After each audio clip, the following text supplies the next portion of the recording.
Gimana jadinya kalau ada sandal recovery tapi stabil dan bisa dipakai outdoor? Halo guys, Dimas di sini, dan kalau kemarin kita udah bahas dari outdoor adventure-nya, sekarang kita akan masuk ke outdoor pro. Apa sih bedanya? Outdoor pro adalah lini lebih pro-nya. Artinya mereka lebih mampu untuk melibas medan-medan yang lebih teknikal ya. Ini masih satu grup sebenarnya dengan outdoor adventure, tapi ini bisa dikatakan brand yang lebih seriusnya. Nah, nanti gue akan bikin video khusus untuk membahas apa beda dari kedua brand tersebut dan masing-masing produknya. Nah, nanti teman-teman bisa nonton selanjutnya ya. Sekarang kita fokus, yang ada di depan kita adalah Outdoor Pro Gen Z NXT ya. Dimana ada 3 colorway yang sedang kita tes ya. Yang ini warnanya lebih ke abu-abuan dengan strap, ada warna macanya ya. Terus ada satu lagi yang klaimnya warna maca, lebih dominan hijaunya dan warna hitam ya. Gue udah tebak, kalian pasti lebih doyan antara yang hitam atau yang maca. Makanya kita banyak ngetes dari 2 warna itu. Nah, menariknya lagi, sendal ini menggunakan teknologi recharge aktif ya. Dimana menurut klaim dari Outdoor Adventure-nya, mereka terinspirasi dari sandal-sandal recovery yang lagi rame sekarang. Tapi mereka menemukan satu flaw dari sandal seperti itu, yaitu terlalu empuk dan tidak stabil sehingga nggak cocok untuk dipakai lama. Terutama ketika kita akan commuting, atau sebenarnya bukan commuting sih ya, tapi jalan kaki jarak jauh dalam jangka waktu yang lama. Apalagi ketemu sama medan-medan yang teknikal. Maka nih Outdoor Pro mencanangkan satu sandal, yaitu sandal recovery aktif ini ya, atau bahasa mereka adalah recharge, di mana mereka narik desain sandal recovery, yaitu desain bagian sininya nih ya, insole-nya dengan kontur-kontur tertentunya, kemudian dikombinasikan dengan gaya-gaya sandal gunung, yang hasilnya menurut klaim mereka adalah ini sandal punya benefit yang kurang lebih mendekati atau sama dengan sandal recovery, tetapi bisa juga dipakai untuk perjalanan lama dan bahkan dipakai untuk trek-trek teknikal yang ringan ya, seperti ya sandal gunung ini. Bener gak klaimnya, dan sejauh apa benefit dari sandal ini? Langsung aja kali ya kita gas bedah sandalnya.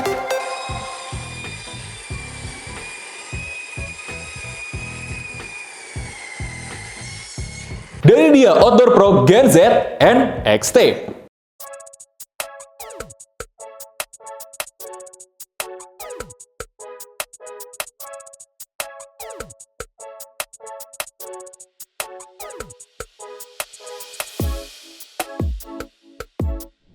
Oke, langsung aja kita bahas ke layer A. Di mana layer A ini kita akan membahas material di uppernya. Di mana dari segi tes durabilitas, upper dengan ketebalan 2,6 mm ini kita tarik tidak ada masalah yang signifikan. Tidak ada collapse signifikan, struktur strap bisa menahan kaki dan stabil. Dan kalau kalian perhatikan ya, bagian connecting di sininya itu sangat kuat sekali menggabungkan semua materialnya. Nanti kita akan bahas di konstruksi lebih lanjut. Dan tentu saja kita mengetes dengan Dremel ya.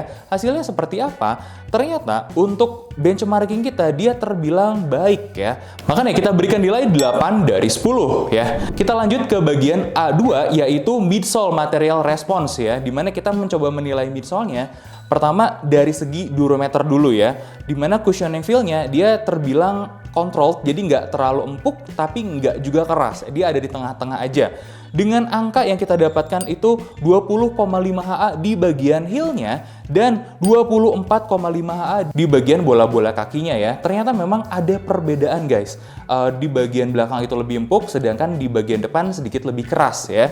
Nah, ini terbilang baik sebetulnya kalau memang ini sandal akan digunakan jangka waktu panjang berdiri maupun berjalan ya. Jadi so far klaimnya sepertinya akan terbukti ini ya. Nah, kita juga ngelihat untuk ketebalan stack-nya, bagian depan itu 18,1, sedangkan bagian belakang 25 mm, dan artinya heel to drop-nya itu juga rendah. Dan ini juga berimpact pada ini menjadi sepatu sandal yang cukup stabil akhirnya ya, karena kan heel to drop-nya rendah banget, cuma 6,9 mm. Impact-nya seperti apa? Walking-nya jadinya stabil, dan ditambah dengan struktur-struktur di bagian sininya ya, kalian mungkin bisa ngelihat ini ada lekukan-lekukan yang selain ada lekukan cekungan di sini gitu ya, dia berhasil juga geometrinya menjaga posisi kaki menjadi lebih stabil. Nantinya kita akan bahas di layer C lebih lanjut ya. Dan ini analisa gue untuk standing itu cukup suportif ya. Meskipun bukan di levelnya seperti Gel Kayano yang sudah kita tes kemarin menjadi salah satu sepatu yang recommended untuk berdiri lama. Ini bukan ke arah sana ya, tapi terbilang suportif dan stabil untuk jalan dan berdiri lebih lama. Kurang lebih kita berikan skornya itu 6,5 dari 10 ya. Tapi memang ada sedikit minus dari segi energy return, ini bukan yang tertinggi dan ini wajar. Karena apa? Ini bukan sendal untuk ngasih bounce back yang cukup banyak ya. Meskipun kita dapat seal bounce-nya lumayan oke ya, tapi bukan berarti ini midsole yang di-develop untuk memberikan energy return. Udah sesimpel itu aja. Karena namanya sandal recovery justru kan untuk meredam yang dicarinya. Dan ini sepertinya masih dalam inline terhadap yang umum ditemukan di sandal recovery-nya. Nah, mungkin sedikit tambahan aja, gue pengen bahas sedikit tentang geometri-geometrinya di sini. Kalau kalian cek semua sandal recovery itu pasti punya kontur dan geometri tertentu di bagian insole-nya. Jadi nggak sekedar rata-rata doang, pasti ada desain-desain tertentu ya. Nah, desain itu sebenarnya kreatif, tapi desain-desainnya, kontur-konturnya itulah yang mengikuti lekukan kaki yang dimana menurut penelitian brand masing-masing itu yang membuat peredaran darah menjadi lebih lancar. Yang artinya apa? Nantinya recovery pasca injury atau pasca fatigue gitu ya, kelelahan, itu menjadi lebih cepat. Nah, kita lanjut lagi ya untuk ke bagian outsole-nya. Nah, outsole ini komponnya cukup oke ya, dimana dia sangat baik sekali dengan ketebalan 7,8 mm, dia hanya berkurang 1,3 mm saja. Gokil. Sayangnya ketika kita tes gripnya ini berkurang nih ya, dimana sebenarnya dia punya grip yang bagus untuk permukaan kering ya. Ingat, semua permukaan kering yang kita tes dia bagus gripnya, tapi begitu permukaan basah dia gripnya turun drastis, ya sama mungkin seperti kasusnya outdoor adventure kemarin. Kemudian kita juga ngecek, kita coba abrasi habis-habisan si outsole-nya ini ya. Nah, setelah pemakaian ada wear and tear kan. Nah, gimana akibatnya terhadap gripnya? Ternyata masih ngegrip teman-teman ya di dalam kondisi kering. Tapi ketika kondisi basah ini juga sama rendahnya. Jadi kabar baiknya memang setelah abrasi dia masih bisa ngegrip, tapi sama-sama untuk permukaan licin dia kurang. Nah, makanya kita berikan pengurangan mau nggak mau ya. Karena di awalnya kita mendapatkan durabilitas yang sangat baik sekali, makanya seharusnya benchmarking dari durabilitasnya 9,5 yaitu hanya berkurang 1,3 mm tadi. Dengan sistem penilaian baru kita akan berikan pengurangan minus 1 poin karena gripnya yang kurang ya. Artinya kita berikan di angka 8,5. Oke, yang artinya kita bisa mendapatkan nilai median tengah-tengah ya dari keseluruhan layer A ini adalah 8 ya. Dimana untuk masing-masing material di sini sudah terbilang sangat baik. Boleh dikatakan mereka ini adalah improve-nya dari outdoor adventure kemarin ya. Ya wajar karena memang ini seharusnya untuk yang lebih serius. Nah, beberapa hal yang bisa gue pinpoint itu apa? Dari durabilitas kemudian sama. Nah, yang kedua dari teknologi midsole itu berbeda dengan memang dia mainin konturnya, kemudian density-nya dan keempukannya itu juga jadinya berbeda juga. Dan lug-nya kalian mungkin bisa lihat ya, lug-nya di sini ini juga berbeda. Ya, ini lebih dalam dan artinya untuk medan-medan seperti tanah dan pasir dia jadi lebih ngegrip ya. Lanjut kita bahas dari layer B. Nah, dimana untuk build quality-nya sendiri ini terbilang baik ya. Kita bisa berikan skor 7 dari 10. Ini tidak ada masalah lepas atau bagaimanapun dari pengetasan kita di lapangan dan so far dari lem-leman juga sangat baik sekali terbukti ya. Nah, kemudian untuk struktural control-nya dimana di sini kita membahas lateral rigidity-nya dia terbilang balance, kemudian midfoot torsion-nya itu terkontrol dengan baik dan twist test-nya kita nge-twist juga si sendalnya ini ya teman-teman ya, ini hasilnya dia cukup baik ya. Jadi kurang lebih kita bisa ngelihat dia ini dari struktural kontrolnya bisa kita berikan 8 dari 10 ya, ini B2. Akhirnya setelah kita total kita dapatkan angka mediannya yaitu 7,5 dari 10 untuk keseluruhan konstruksinya di layer B. Nah, gimana dengan geometri si sendalnya ini sendiri? Kita masuk ke layer C. Nah, kita akan bahas dari geometrinya ini gimana terhadap gait dan fungsional stability-nya ya, impact-nya. Dan pertama kita akan cek dulu di heel stability-nya. Pertama kita dapatkan heel counter itu tidak collapse ya. Nah, ini nih ya. Jadi memang gimana mau collapse juga cuman setinggi ini ya. Dan ini cukup firm juga material midsole-nya di sini ya. Dan heel slipnya itu terbilang minimal, jadi kadang-kadang memang masih terjadi. Solusinya sebenarnya sederhana, kita bisa kencangkan lebih ini lagi aja ya, lebih kencang si bagian strap belakang, tapi gimana pun ini sendal, berbeda dengan sepatu ya, yang heel slipnya bisa sampai minimal. Dan kalau kita boleh bilang, kita tetap nggak akan bisa memberikan skor heel stability yang baik berhubung ini sendal. Makanya untuk C bagian 1 ini kita akan kasih 6, kemudian C bagian 2 itu dynamic stability, yaitu torsional motionnya ya. Nah, untuk twist resistance-nya dia terbilang balance dan terbilang baik nih teman-teman ya. Dan untuk walking biometric support-nya ini terbilang baik juga teman-teman. Makanya untuk di bagian sini kita berikan ratingnya 8 dari 10. Kemudian untuk do off-nya dia fleksibel dengan angka yang sangat balance, jadi nggak terlalu fleksibel dan nggak terlalu keras juga. Jadi bisa dibilang bahkan langkah kita atau kaki kita bisa melangkah dengan natural berdasarkan geometri ini ya. Jadi overallnya dia cukup baik. Jadi di layer C bentuk geometri ini terhadap gate gue berikan nilai 6,5 dari 10. Nah kemudian ratingnya berapa sih? Nah untuk menjawab rating finalnya kita harus melihat layer D-nya dulu. Tapi untuk beberapa part tadi layer A sampai C kita sudah totalkan dengan komposisi layer A 30%, layer B 30%, dan layer C 40%. Dimana kita dapatkan hasil perhitungan totalnya itu adalah 7,1 dari 10. Layer D ini akan menentukan apakah dia akan ditambah atau dikurangin poinnya ya.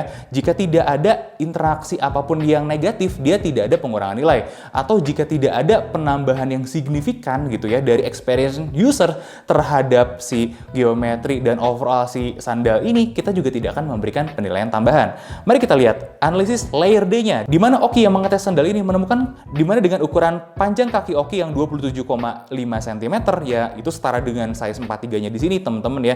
Itu masih ada ruang sedikit dan ini terbilang pas untuk panjangnya. Kemudian lebarnya terutama di area ball sini ya teman-teman, itu Oki lebarnya 102,8 mm.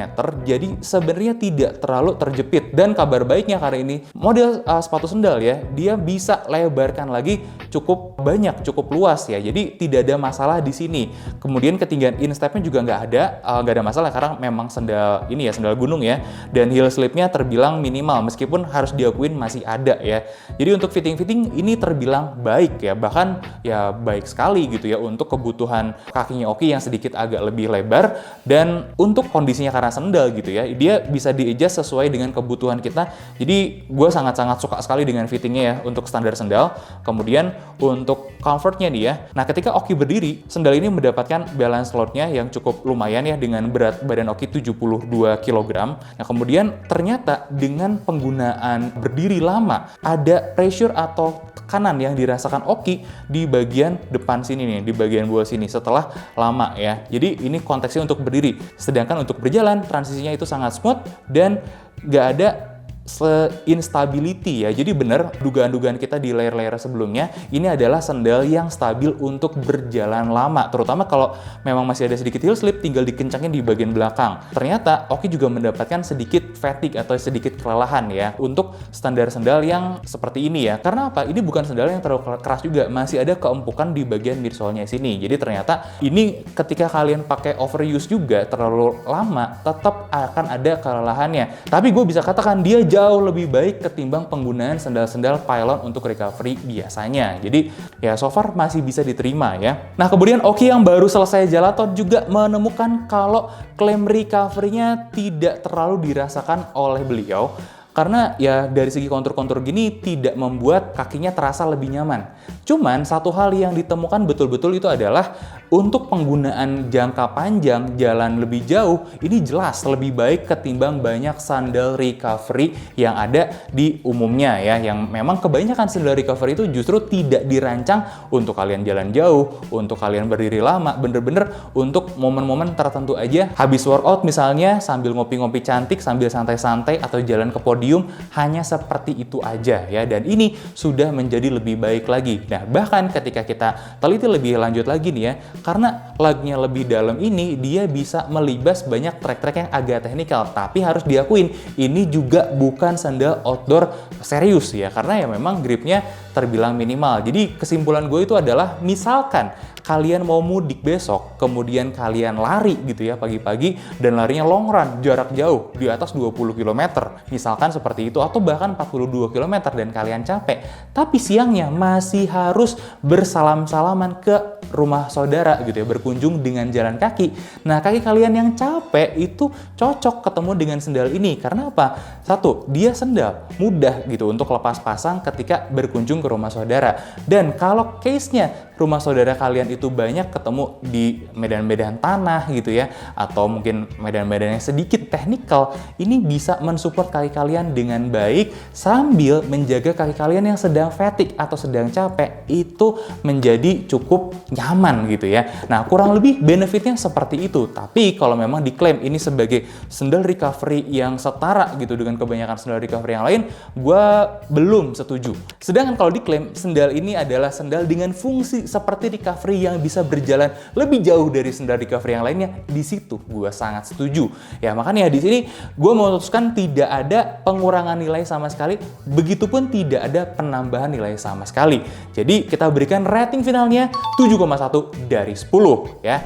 Nah, terus beberapa tambahan, 3 hal yang paling utama gue temukan dari sandal ini, dia adalah sandal dengan fungsi recovery yang nyaman gitu untuk ke kaki dengan stability paling baik ya untuk kelasnya. Yang kedua, dia adalah sandal dengan arah-arah seperti recovery dengan flex atau gait compatibility-nya natural, di mana artinya kalian bisa merasakan berjalan secara natural tanpa ada penghalang sol yang terlalu tebal dari sandal ini. Dan itu kelebihan loh. Dan balance cushioning. Jadi kadangkala kita terlalu empuk ketemu sama sandal itu, dan itu justru berbahaya. Dan ini adalah sandal yang bisa mengkombinasikan empuk dan kerasnya secara pas gitu ya. Nah, mungkin menambahkan dari sisi tersebut, keras dan stability-nya, mungkin ini gue ketinggalan bahas sedikit tadi ya. Ada teknologi geometri si sepatunya atau sepatu sandalnya di sini ya. Ini membuat kaki kita itu lebih stabil dan tidak terlalu kompres banyak di sini dan tidak goyang-goyang keluar. Karena apa? Selain dibikin kayak ada mangkoknya di sini, dikunci juga dari samping ini nih. Ini outsole yang kerasnya agak naik dan ngunci ini dari samping kanan kiri di luar gitu ya. Itu membuat sandalnya jadi lebih stabil. Dan ini sejalan dengan saran klaim yang gue sebutkan di sebelumnya, kalau ini adalah sandal mengarah ke recovery dengan kondisi yang paling stabil dan paling bisa diajak untuk berjalan jauh. Tapi apakah tanpa ada problem? Tentu saja masih ada problem sedikit, yaitu heel controlnya hanya marginal. Ya, dimana ini cuma sandal biasa, bos. Nggak bisa kita request heel controlnya bener-bener sangat baik sekali gitu ya. Tapi sudah ada good job dari Outdoor Pro-nya membuat ini heelnya menjadi lebih baik ketimbang banyak sandal-sandal gunung biasa. Nah, terus kalau kalian pengen lebih ringan langkahnya, ya di sana Indonesia ya kita akan butuh energi return lebih dari si midsole-nya, dan ini sandal ini tidak menyediakan itu. Tapi gue nggak merasa itu sebagai sebuah kekurangan juga teman-teman ya. Dan supportnya di bagian midfoot ini ternyata lebih terbatas ketimbang di bagian heelnya, karena ternyata memang lebih banyak ditawarkan support di bagian heel sini ketimbang di bagian midfootnya. Tapi menurut gue nggak masalah juga. Karena apa? Karena sandal kayak gini kan masalahnya justru terjadinya di bagian belakang. Kadangkala locking yang nggak bagus, supportnya nggak bagus, dan itu sudah terjadi semaksimal mungkin dengan baik di sandal Outdoor Pro ini. Jadi overall menurut gue seperti itulah hasil review sandal ini. Menurut kalian cocok nggak nih untuk menemani lebaran kalian? Dan kalau akan muncul pertanyaan, terus bedanya apa bang dari Outdoor Adventure dengan Outdoor Pro yang sudah kita bahas hari ini? Nah, tunggu video selanjutnya untuk klasifikasi produk-produk dari Outdoor Pro dan Outdoor Adventure-nya, biar lebih jelas lagi perbedaan sandal-sandalnya dan sedikit tipis-tipis bahas sepatunya berdasarkan apa yang sudah kita bedah sebelumnya. Nah, gue Dimas undur diri, jangan lupa like, comment, dan subscribe. Sampai ketemu di video selanjutnya.